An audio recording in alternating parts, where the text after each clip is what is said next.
really just how to get a community built, how to make sure everyone learns about you, because in this world, it's actually not that easy anymore. We have a situation now where if you want to advertise your ICO or your token generation event, you can't do that now on Facebook or Twitter or Google or almost anywhere else. In fact, the world's most popular email service provider, MailChimp, recently actually said that they're going to stop people from sending emails that have ICO details in them. That's an incredible development and something that makes marketing your token, your blockchain technology very, very difficult.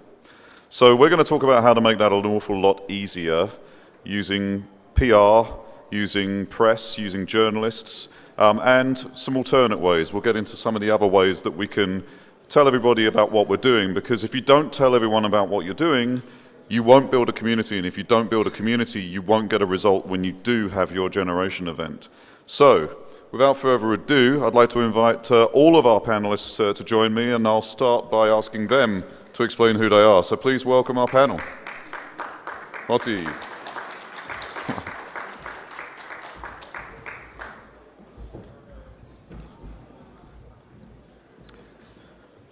Now, I know there's a seat with my name on it, but I'm actually going to stand for this because I want to be able to look you all in the eye. So let's get started by just one by one telling us who you are, what you do, and most importantly, why you have a specific interest in PR and in building these communities. So, Michael, why don't you start for us? Press your button to activate the mic. Perfect. Okay. So nice to meet you all. I'm Michael Pearl. I'm the head of content at Finance Magnates. We're a financial publication, been around since 2009, covering fintech, covering crypto since 2013. So we're quite early stage adopters.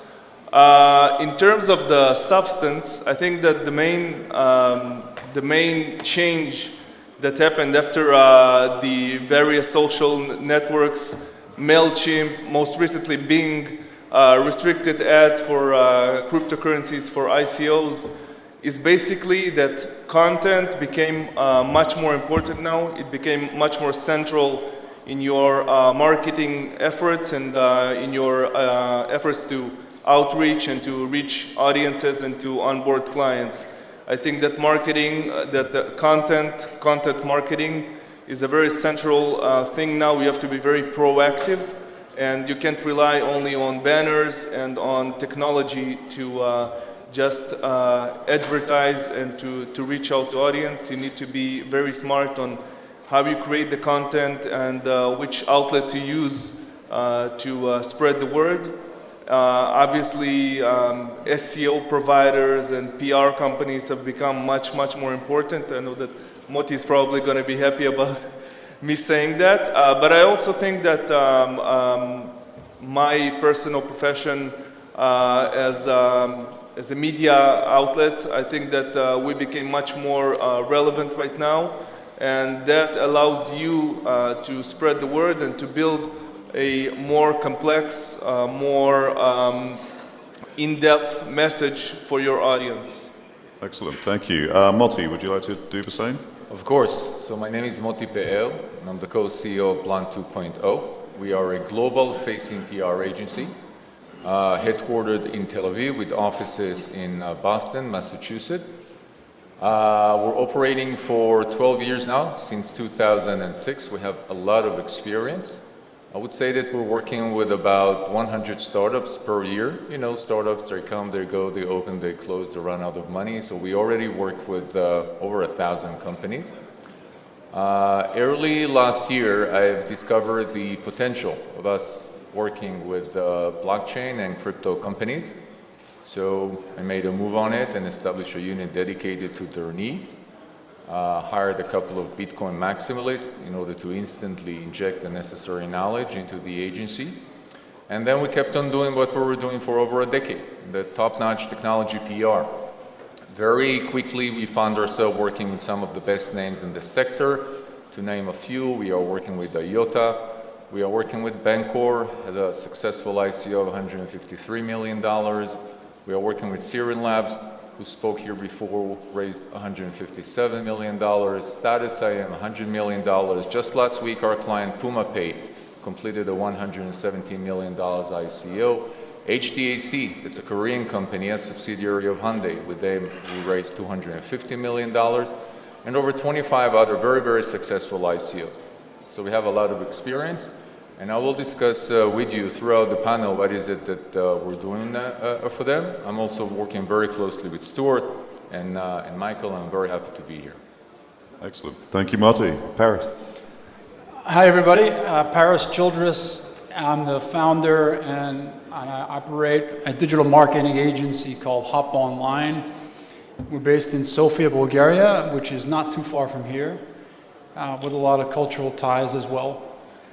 And we've been around for about 10 years and serving mostly English-speaking clients in US and UK and other parts of the world. And the core services that we offer are both on the organic and the paid side of digital marketing. So that would be SEO and content marketing, similar to what Michael is doing. And on the paid side, Google and Facebook, which is now pretty much off the table in this world of crypto. So my initial interest in this whole world of blockchain and crypto was initially applying these channels to this new industry, and now about half of what we do has pretty much been taken away in terms of reliable channels. Speaking mostly about Google AdWords and Facebook. So now I'm really trying to shift my focus and my attention into really the pure organic promotional strategies for ICOs. So hopefully we'll get into that a little more here. Absolutely, thank you. And last but very much not least, Itay. Hi, I'm Itay Adam, and I'm the owner of iAdam Media. I used to be an affiliate for many years, and then moved to political campaigns, and then joined the ICO movement because I found that the correlation between a candidate to a coin is very similar. I find that what I'm here to talk about is the narrative, the stories that in the end of the day move the people in believing what your ideology, what you're trying to sell, and forming trust. That's the most important thing. Looking at a coin as if it is a candidate, a leader, someone you're running for office. That's, from my perspective, is the angle. Excellent, thank you. So, look, let's get started with the problem. The problem is that we all need as many people to like and care about our products or services, our ICOs, our token generation events, and they have to trust in us as well. You know, trust is a very important thing. I'm glad you brought that up so early, Itay. But we have an issue right now. It is now incredibly difficult to tell as many people as is humanly possible about what you're doing, because many of the big organizations, many of the big social media platforms have already decided that they're not going to support that activity anymore. So, you know, Michael, tell us from your perspective as a publisher, and then we'll go down the line. And I won't keep going down the line, by the way. We'll mix this around a little bit. Sure. But just to begin with, for the first question, let's get into the problem. What is the problem, and why has it been made so difficult for us to get the word out about our particular project? Well, I think the most significant problem is basically the amount of projects out there. We've seen now with this crypto explosion that we experienced in the last year, something that we've never seen before. I mean, startups and fintech startups is something that has been around for quite a few years now.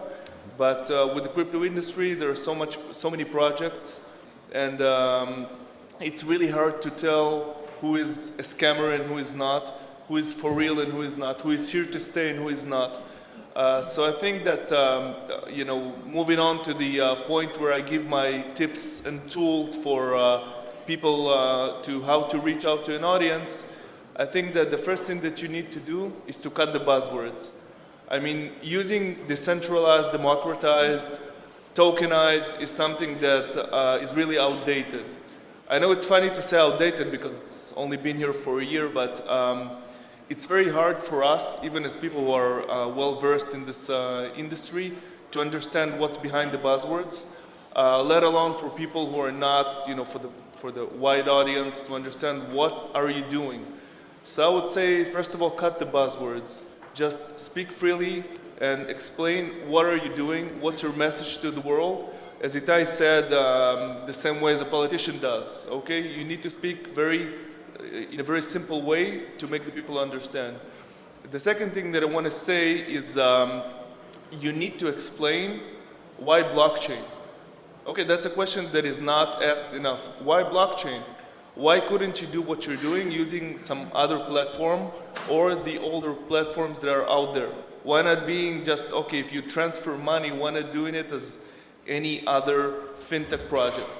So I think that that's one of the first questions needed to be asked, and that's one of the first answers needed to be addressed, is why blockchain? Why is your platform suitable for blockchain? What is the advantage of blockchain in your platform? And then all the rest are secondary questions. Yeah, I believe that's very important. I mean, I don't know if you know this, but on an average day, I get about 100 pitches for products and services that people want me to write about in VentureBeat. And at the moment, about 50% of those are blockchain technology related. Yeah. And Motti is fully aware, because he receives my questions whenever I do pick up one of his press releases, that my first question is, why should you be using blockchain to do this, right? That's right.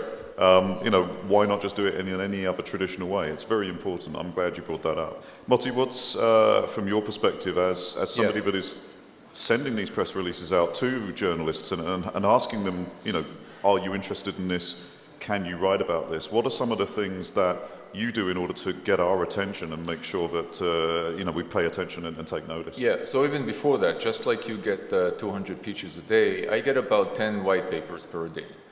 And believe it or not, I have a person in a full position. His official job description is our in-house blockchain maximalist. His name is Sharon, very nice guy. And he's actually sitting the entire day reading through white papers to make sure that we're not collaborating with any scammers, and that the project that we're actually taking are those that I can name drop here in this event, and not fail project. So the first thing is to sift through the crap.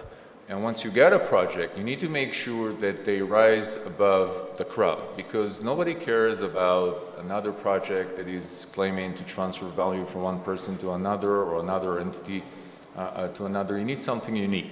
And something unique, for example, would be Isaac over there. Stand up, my friend. Yeah, you. So Isaac, in 5 words, what is it that you do?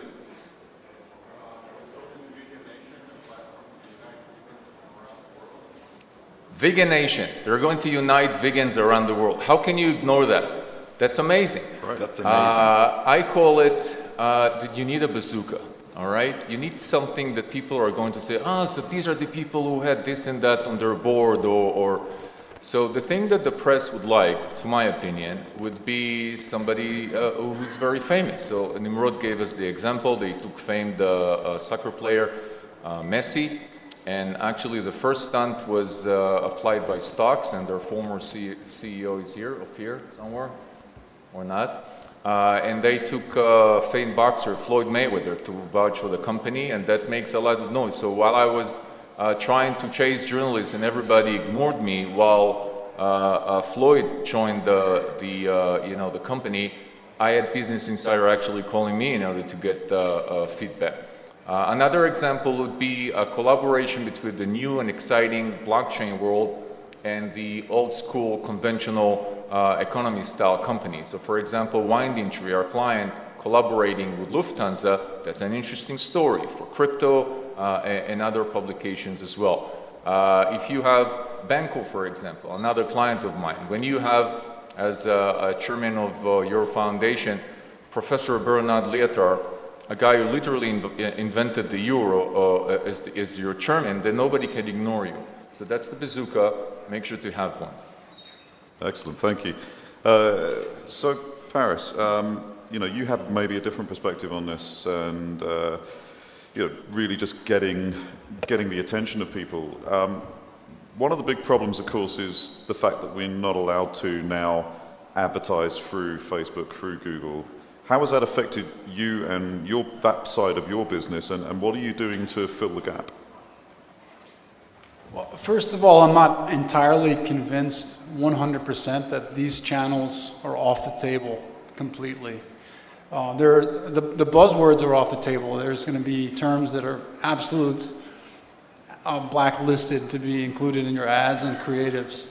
But I think that channel, for the savvy marketer, those channels are still open, perhaps at an earlier stage than the ICO stage, just to get the concept out there.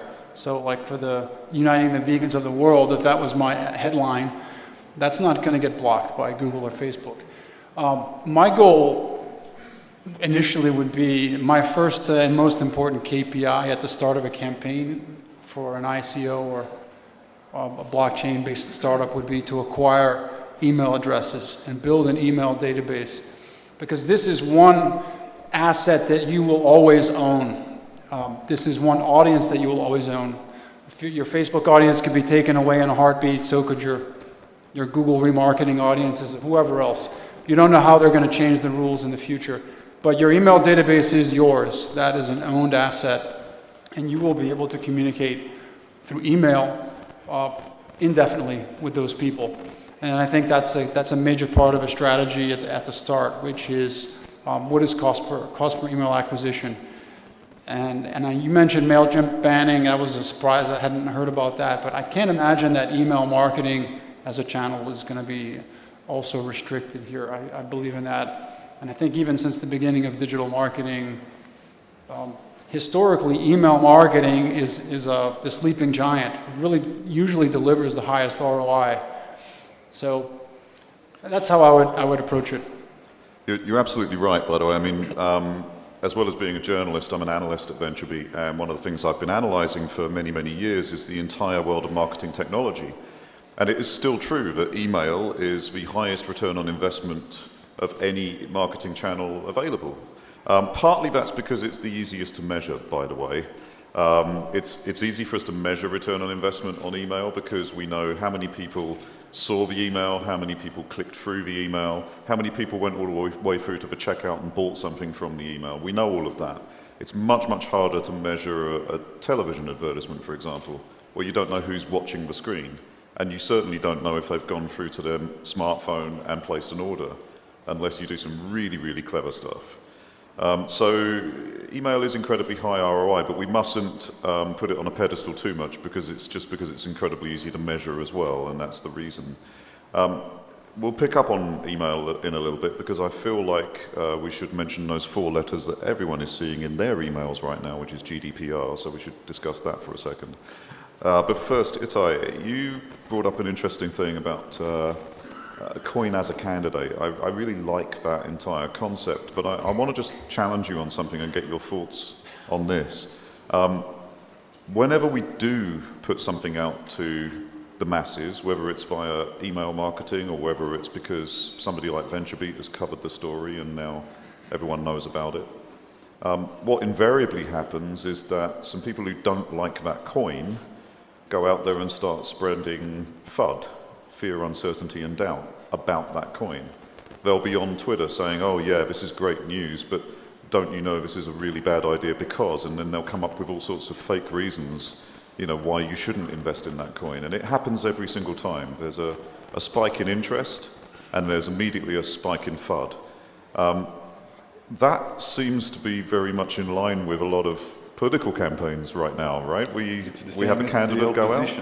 Exactly. How do we guard against that? How do we deal with it? What's the way to make sure we build the right level of trust with people and educate them as to what FUD might look like?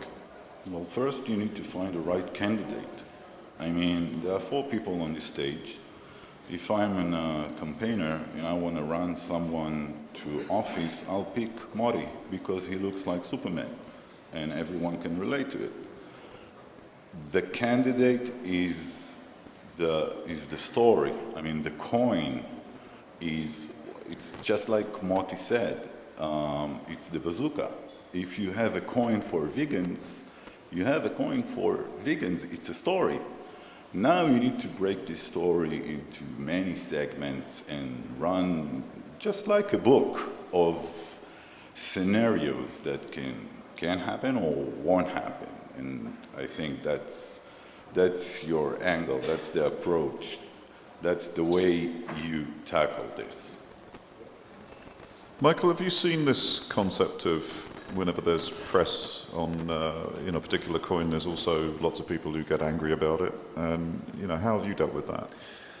Well, I think that first of all, yes. The answer is yes. But to understand this, I think that I'll pick up from where Itay left, where he said that coins are like candidates. I can tell you that coins are like religions, because everyone is speaking from a position. I can tell you that when we cover something going on with Ripple, for instance, we get tons of comments from Ripplers who are saying that, no, it's not true, or the other way around, from Ethereum fans saying, yes, it is true.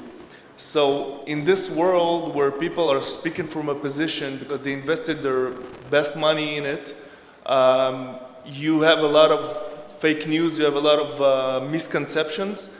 And obviously, when a coin gets stronger, you have a lot of FUD surrounding it. From my point of view, I think that one of the best solutions for it, and basically it's crisis management, is to keep a good open channel with the media. Don't go to the media, so to speak, only when you need to send out a PR.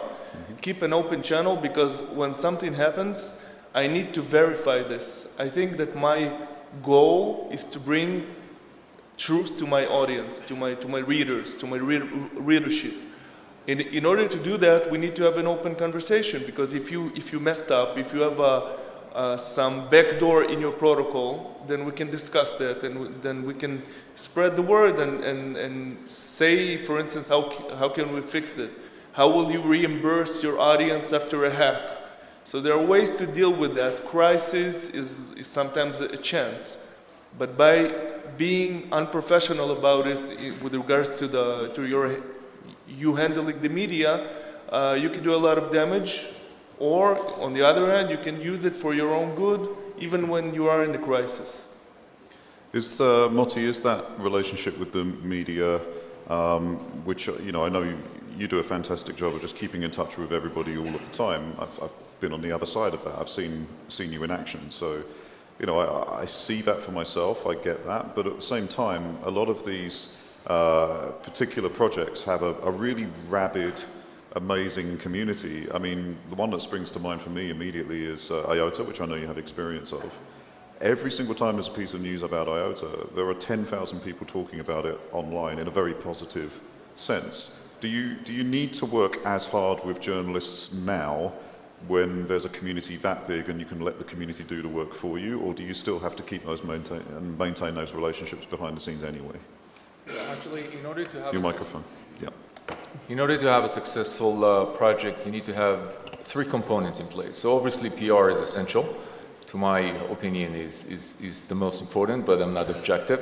But you also need to have community management, and Nimrod actually from Syrian Lab mentioned it.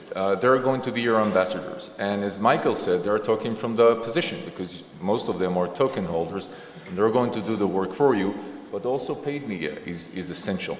You need to have all these 3 components working for you and working in synergy. With that said, many of those projects just appeared out of nothingness. They did a couple of young entrepreneurs with a presentation or a video clip, and all of a sudden they're worth $650 million. And you need somebody to be media trained on the company side, and you need to have an orderly crisis management system to handle it, whether internally and whether by an agency. And many of those projects don't have that in place, and this is why you see all kind of outbursts publicly on Twitter, people fighting with journalists. And that's not how it should be. Obviously, a company such as, I don't know, IBM or Intel wouldn't do that. But you need to adjust the mentality of a mature company very quickly, because the pace of blockchain is very, very, very quick. I mean, there is a saying that an internet year equals 16 regular years, and that means that if your website is 3 years old, it's basically 50 years and you need to replace it. I'm saying that a blockchain year actually equals 16 internet years. Things are moving so quickly, and part of it is because of the volatility. So the companies, the blockchain companies, need to adjust very, very quickly, also as far as their communications. Absolutely, and I get the concept of relativity there, because I certainly am a lot older than I seem. Well, I certainly feel it. Itay, I really want to just pick up on some of the things that have been discussed here, because when you're running an actual campaign for a politician, you have a very long run-up time. You are starting several years beforehand, and then eventually you're getting to this one moment where you want everybody to vote for this person. Yeah. We don't have that time in the blockchain world, as Motti just said. So how do we still build that community? How do we build that trust? How do we get people to vote for that coin when we don't have a lot of runway and we've got to do it in a super fast time? You need a strong front. I mean, look, in the 80s, we had Steve Jobs and Bill Gates. In the 90s, we had Sean Parker and Jeff Bezos. In 2000, we had Sergey Brin and Mark Zuckerberg. We now, with the blockchain, have Satoshi, which it's fiction. It's not even a character. And we have Vitalik, which is a supreme being. But that's it. I mean, the front man, the guy that runs the show, is like the main character. He's the show. He needs to sell the company. The crises that you're talking about are opportunities. Nothing but opportunities, because a good showman, a good front has the capability to change many narratives to the right or to the left. And if you are prepared for this and you're waiting for the right moment, then you're on the top of the game. It brings up an interesting point, and it's something that I think, Motti, you sparked this idea in my mind literally 10 minutes ago, so we might have to have a new startup as the result of this panel. But was it Jerome that reads your white papers, did you say? Sharon. Oh, Sharon, okay. Sure. So, Our in-house blockchain maximalist. At the moment, you have a human being reading those white papers. At the moment, you have a human being, Paris, doing your email campaigns, yes? At the moment, we have human beings doing community management, and we have human beings that are writing articles and publishing them. Why? I'm really intrigued about the crossover between AI and blockchain and everything that we're talking about there. I mean, the answer to the speed issue in terms of building a community might be to let AI do it. The answer to reading white papers might be to let AI do it, and so on and so forth. How do we see AI playing into the future of email, of marketing, of community management, community building? Is it something that you've tangibly seen in the marketplace already? Is it something you think that might come in the future? Michael, what's your thought? I think that we will indeed see much more presence of AI technologies. I think, let's take your example of a FUD. We have ways to see if a FUD is, for instance, well organized and well centralized. We have ways to see what are the sources of this FUD and who is spreading it. Whether it's someone who is really coming from the grassroots and the person that is really got hurt by the company in some way, or is it some competitor that wants to harm the company? So for us, AI is definitely a way of fact-checking and of learning what are the sources of news. So I think that to a large extent it's going to be implemented in the day-to-day lives that we have. Also, just recently Google announced their AI system for their AI assistant, so to speak. So take that to the community level. Speaking with the community, when you have an AI system that can send out a Telegram message once you announce something, once you have a problem, crisis management through AI, that is something that is definitely going to be a part of the future, of the near future. Paris? I actually think that PR is all about relationships. Okay. And you tell me, how would you feel if a bot will send you a pitch? Also, community management. I mean, as soon as I see on Twitter that I'm communicating with a bot, I usually unfollow instantly. I think that AI currently may work very well for paid media and be very helpful, but I think that community management and actual PR is more about relationship than AI and machinery. That's my opinion. Cool. Motti believes in humans. You heard it here first. Paris? Yeah, I can't argue there. I think humans will always own the strategy. More and more automation, artificial intelligence, machine learning will take over the execution of campaigns. But I really do think that for a robot to really replace a community manager who can really have that kind of empathy that's needed to respond and understand the subtleties of different conversations, I don't see that coming anytime soon. What I do see coming, and what's already here, is just things like pure automation of campaigns, where if a user does X, then the next campaign or the next message they receive is this one.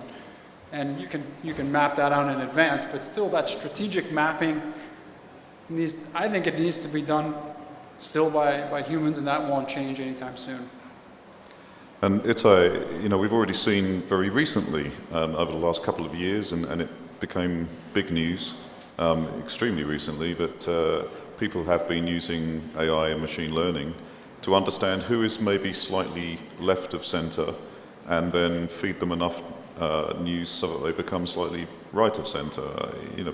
Do we see that sort of technology coming into campaigns in order to get people to move across to a particular coin and to invest in it, or is it not going to happen? Do you believe in human community management still? We're already doing it. I mean, how many people here know a company called Synapse? You see? Oh, you see? I mean, Synapse, S-Y-N-A-P-S-E, I believe.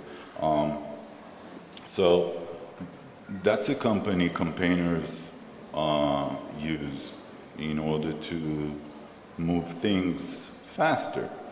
Steven Spielberg once said, I think 15 years ago, he said, in 15 years ahead, people will watch my movies from the editing room. We are there. With crypto, we are there. I mean, it opened the gate for the entire Hollywood industry.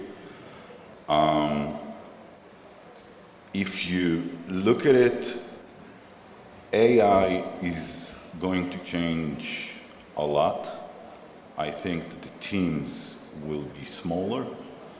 And as I look at it, in 20 years, we are heading into a society of the individual, the creative individual, who actually, he owns everything. I mean, he owns the IP, he owns everything, because he has tools and he has his brain, and he knows how to engage people, and the entire set of the operation, the teams that we're using today will not be there. I mean, we're gonna have like 10 people running massive campaigns as opposed to 100 people. Right, absolutely. So let's bring this around to one last point, and I'd like you to go into as much detail as you can on this each. So, we've talked about how to get the word out there, even in the face of bans from places like Facebook and Google and Twitter and even MailChimp. We've talked about how to build trust, how to build communities. we've got to that point. Now, each of you has a vested interest in making sure you're backing someone that is real. Each of you has a vested interest in making sure that you're not publishing stories about fake, and scam blockchain projects, or that you're not working with them from a PR standpoint, Motti, so on and so forth. You all have a vested interest in choosing the right project. From purely the perspective of making sure you don't pick a scammer, what are your rules? What are the things that you look for so that you have a really good chance of picking somebody that's not just going to run away with the money after they ICO? Michael, tell us what your rules are. Microphone. Thanks. So first of all, I think that from our side, we need to be very educated about the industry. Because if some things should turn on the red light for us and should alarm us about this specific project, then we need to know what are the problematic things, either by affiliate, by relations with some companies, or by a certain track record. We need to be very much educated about the industry, both on the existing trends and on the history. So from my point of view, when a project comes up, it doesn't come up from thin air. It has someone who is invested in it. It has someone who is pushing it in terms of PR. It has someone who is providing the technology for it. So once you understand the entire structure, you can better understand the project. And once the structure looks legit, then you can actually say that it's a legit project, or at least to some extent. Some projects, I wouldn't dismiss them at the get-go, but at least I would know where to further explore and further research to see if it's actually something real, or it's a scam, or maybe it's even something real but it's not well planned enough. Okay, when you have a white paper that is not that is just copy-pasted from other projects, that is something that you can already tell that it's a very, very strong red light. So again, as I said, just to summarize it and to recap, understanding the structure, and that's from the point of view of the projects, is very important to explain the structure. If somebody is invested in you and is a legit player, tell us. If you are a payment provider, is a legit payment provider who is regulated, tell us. If you are regulated by a known entity, tell us, so that we can better understand who you are. Another point that I want to make is transparency. Setting up a website that, again, uses only buzzwords and uses a white paper that is copy-pasted from other projects is not good enough.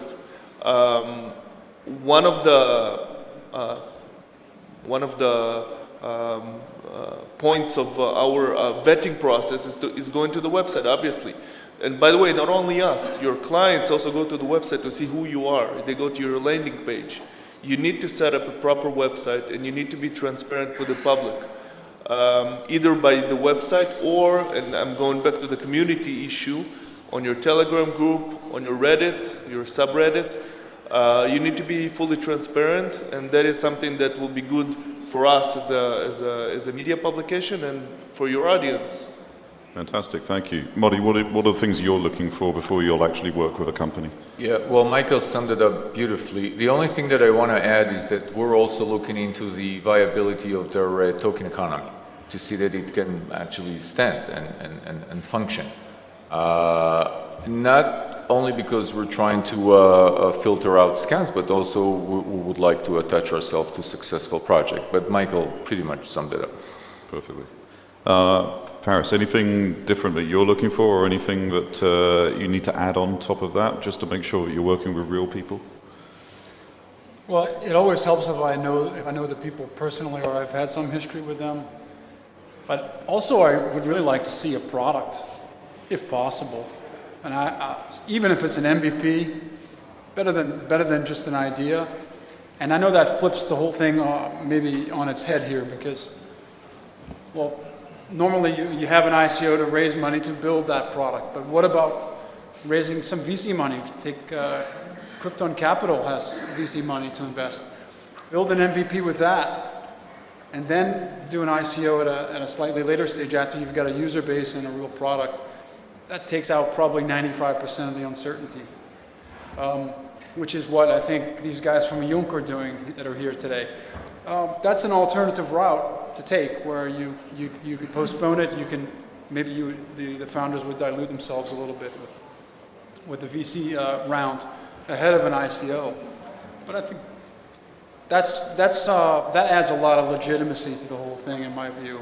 And in the end, you actually get to an ICO stage where you have a real product and you have some actual user base that you can point to and get some feedback on that product.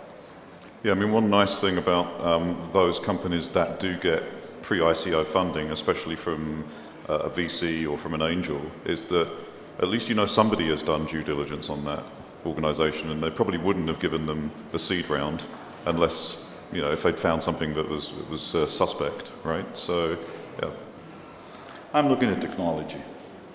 I think that if there is hardcore technology, the team is emotionally invested in the project. You don't go out on a journey and build something robustic if you don't emotionally invested in this. So technology first, and then the people, the actual people. You're sitting with real people, or you're sitting with scammers. Let's put it out there, you know. Sitting with people that tells a story that not in a million years they're gonna get there. So technology is number one, and then I look at the team, and if I find it interesting, then, and only then. And money is not, making big money out of it, it's not, we're not even at the beginning of big money. I mean, the money that is invested in the sphere now is nothing compared to what it's going to be. So if you are an opportunist and you're trying to grab as many as you can now, you're going to regret it in the future, because in the future there'll be solid teams and solid companies with the right angles and, you know, moving forward, and you want to be there. So technology and team, money comes last. Excellent. And you've just identified yourself as a raging hodler, so thank you for that. And so, hey, listen, this was absolutely fascinating and very informative. Thank you ever so much to Michael, and to Motti, to Paris and Itay. Please give them a warm round of applause. Thank you. Thank you.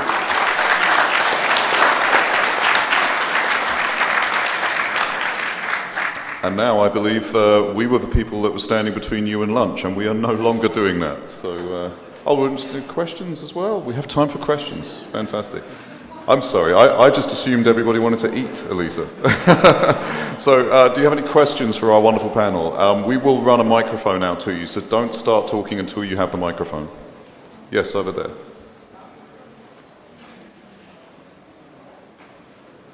We have a microphone with no batteries.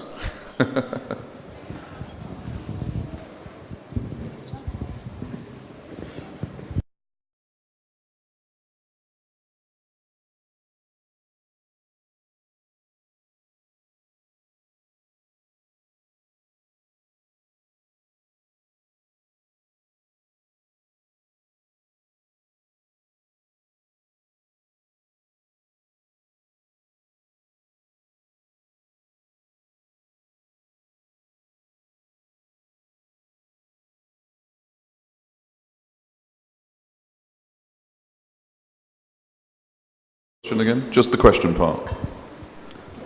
Question? Yeah. What is the exact question for Motti?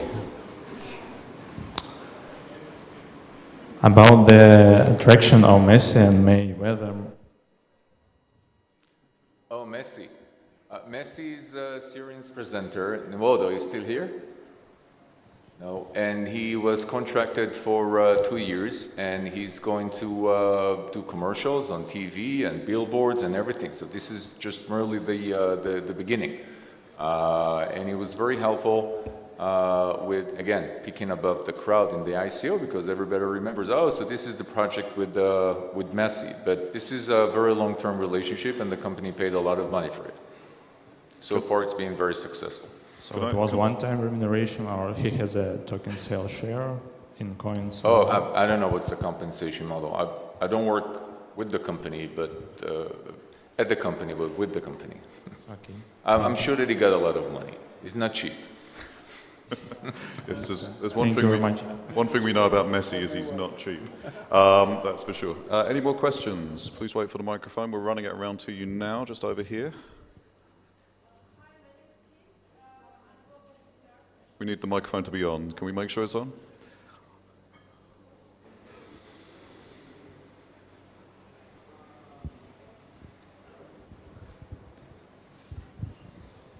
Just yell.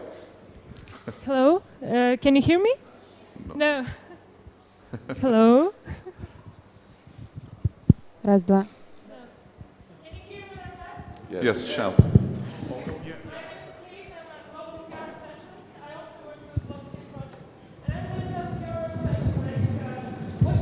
Anti-crisis campaigns, like how do you work with difficult situations when some competitors, for example, they try to make your efforts worse by doing some black PR? How do you do that? Yeah, well, first of all, there is a saying, all PR is good as long as they spell your name right. And just to give you an extreme example, we used to work with Ashley Madison, and that was a website, a network for cheaters, I mean, people who practice infidelity.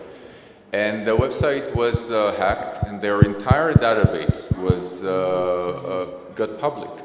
And believe it or not, the next day, it was first in each and every app store on Earth, just because people heard about it first. So it's a website for cheating, and you don't want to get caught. And it was hacked, and it was still being downloaded and used. So that's just an extreme example.